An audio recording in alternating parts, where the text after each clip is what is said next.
Hi, my name is David Mutaha, but I'm popularly referred to as Rashid. I am 23 years old from Nairobi, Kenya, and I work as a design and campaign strategist.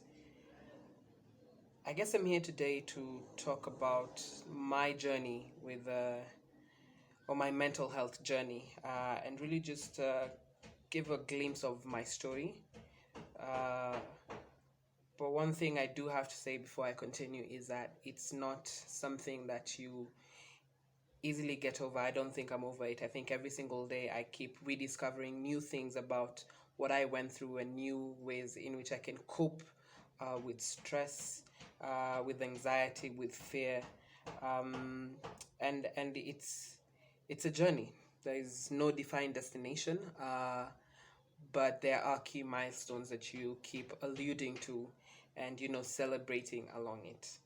um, for me, I think I've always sort of had, or I knew I always had some underlying issues, and over the course of my life they kept coming up, depending on different situations that happened to me.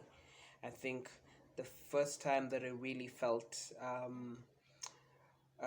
mentally challenged and had started having like suicidal thoughts would be when I was transitioning from primary school to high school, and that was because I didn't go to the school that I wanted to, the school of choice, or my school of choice. And the reason I bring that up is because going forward with life, one of the things that I realized or I noticed that would always bring me back to a dark place is when I felt that I was not in control of the situation or not in control of the decisions that were being made around and about me. And so that, was a cycle of actions and things that kept on happening.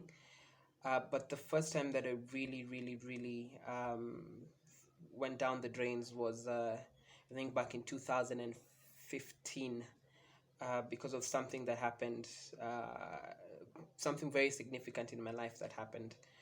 Um, and I remember at the time the feelings or emotions that really took hold were anger and um, not understanding what was happening. That feeling like not in charge of the entire situation.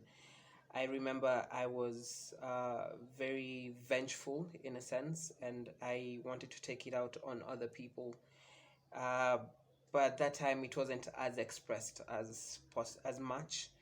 And one of the things that I guess I would always do was I would find a quiet moment away from everybody and away from the public light, and just cry to get over the feelings that I was having, the emotions.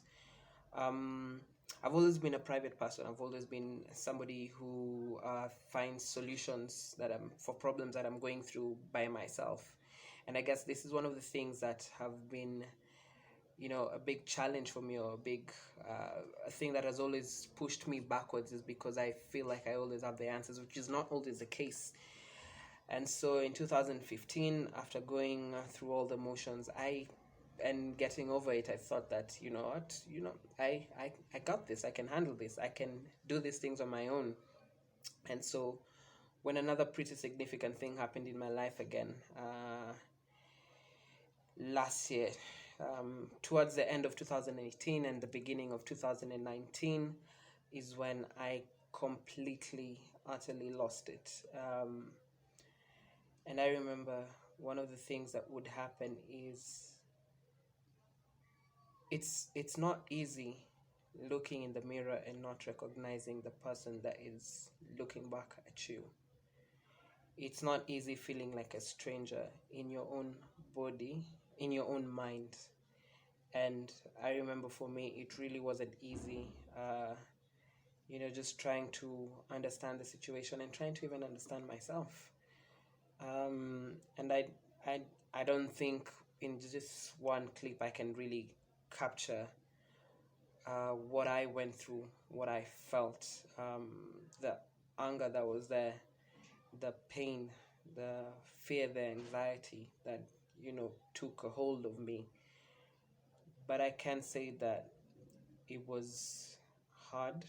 It was, and it still is most of the times. Let me be honest. It still is a challenge to try and get myself back into that space and understand, or explain what it is I was going through.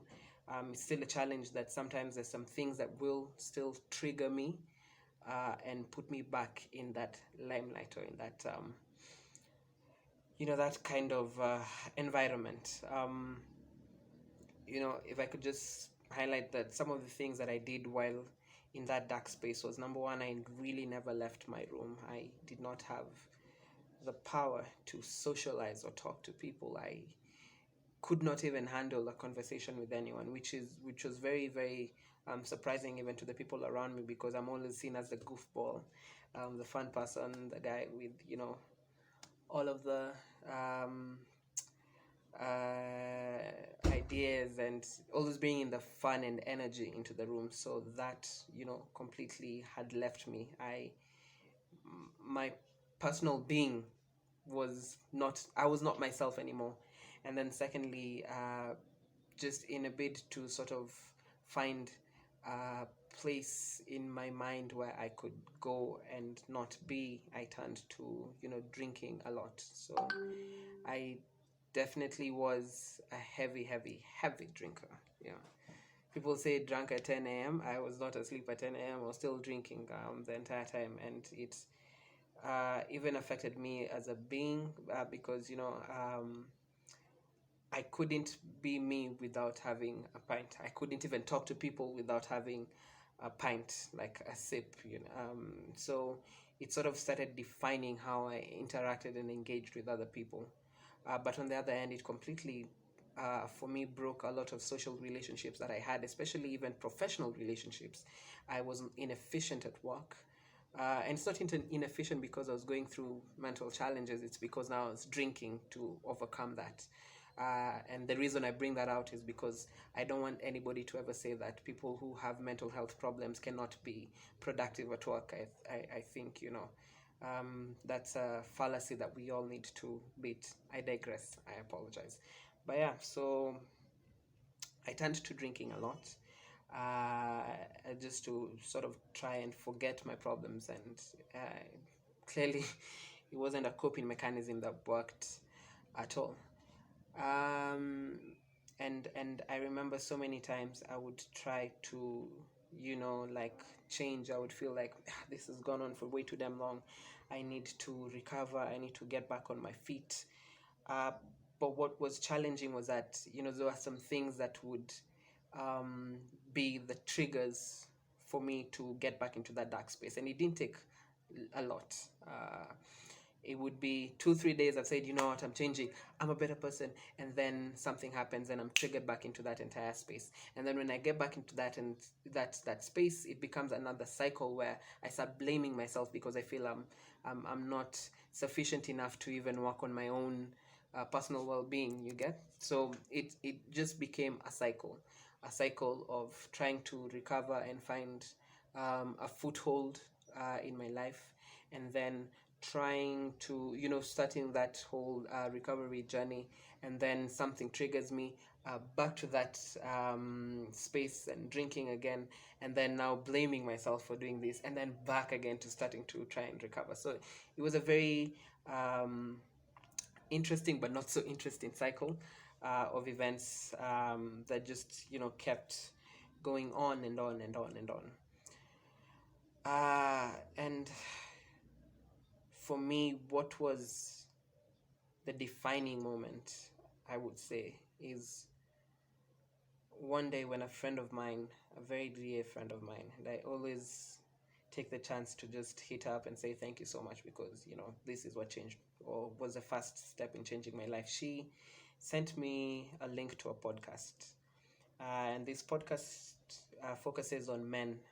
And the weirdest thing was, the very first episode in that podcast was actually the first 3 episodes in that podcast was things that I could connect to on a personal level. The podcast is just for men to be able to get a space where they're able to, speak out and, challenge toxic masculinity or the societal definition of how men are supposed to behave. So this podcast just really, broke all those barriers, and it was this man being vulnerable to an audience of people who do not know him and saying, "This is what I went through." And then after that, coming back, doing some introspection and asking himself, where was I to blame and where was I not to blame? Because that was a thing for me. I used to look at the different things, events that led to me being in this space, and I would always put the blame on myself. It was my fault I did this, it was my fault I did this. And so he goes on a journey to try and understand, what are those things that I did that led to this happening. And for him, it was breaking up or divorcing his wife. Which was, kind of a similar situation for me. It was breaking up with my girlfriend or the mother of my baby. So, through that podcast, I was able to, first of all, start doing that introspection, understanding that, sometimes it wasn't really my fault, and these were the things that were my fault. And since I could not speak to my girlfriend at the time, or my ex-girlfriend at the time, what I did is I started journaling. And, in my journals, it's from a first-person perspective, and it's written in a sense that I am actually having this conversation with her. So I started journaling my apologies to her, and journaling even just explaining some of these events that took place in our lives, and what I felt could have been done different, or what I felt she could have done different. And the reason this worked for me is because with this introspection, I was able to put these events in little bubbles and understand in this event, what happened, like really break down every single event and understanding the background towards it, the context, and then now finding some peace with that. So that was the first step that I took towards, finding a better space in which I could exist in as a person. But then after that, a friend of mine reached out and said, "You know what, I think maybe you should try and talk to somebody else about this, and I am willing to help you find that person."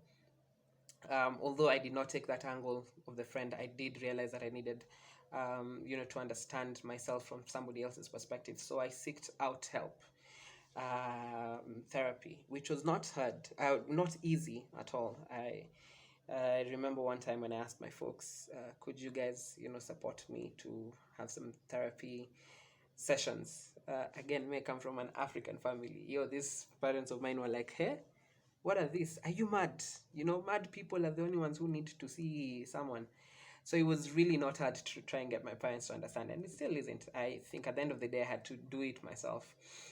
And so through therapy, one of the things that I also came to understand was that, there was underlying things behind how I was feeling and how I reacted to things. And so we were able to even go further back to my childhood, how I grew up, the relationships that I grew up around. And that made me now again see how it is that I react to things, how it is I deal with things, how my communication lens is. And the beauty of that, the beauty of therapy, the beauty of speaking to somebody else and understanding these things is you get a better understanding of yourself. And once you have that, then you're a better person to other people. If you do not know yourself, then how do you expect other people to know you, and how do you expect to relate with other people? You get? So yeah, therapy was the other thing that I did that just really helped me get to a space where I began to understand the different contexts that I have grown up in, and how I reacted to things, and how my communication skills were, and how best I could be as a person to other people. And then thirdly, so it was a blog post. A blog post led me to journaling. After journaling, it was seeking out help through therapy, and even in therapy, there was still a bit of journaling. And then finally, it was meditation. So a friend of mine just provided me with a book on meditation. I didn't really think about it much. But I said, you know what, I will read it out of respect for my friend. But as I kept on reading the book and looking at how meditation is defined by other people, I realized that, oh, maybe this is something that I should try. And so this book was the first thing that made me, start looking into what are the different ways of meditation. How can I meditate? What are the podcasts around meditation, videos around meditation, other books around meditation, and meditation for me helped me find that space I can go to in my head and in my heart when I am feeling challenged by something. There's a space that I can go to where, there's peace and calm and serenity, and then I'm able to deal with things on a step by step basis. So, really, that's been my story. And, just to say that I'm not yet there, I'm not yet at the end of my story.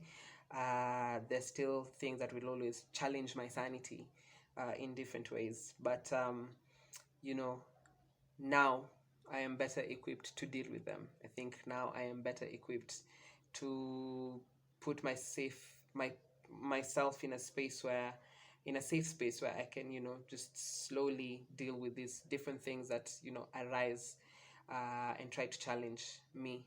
So, ladies and gentlemen, that is my long story cut short.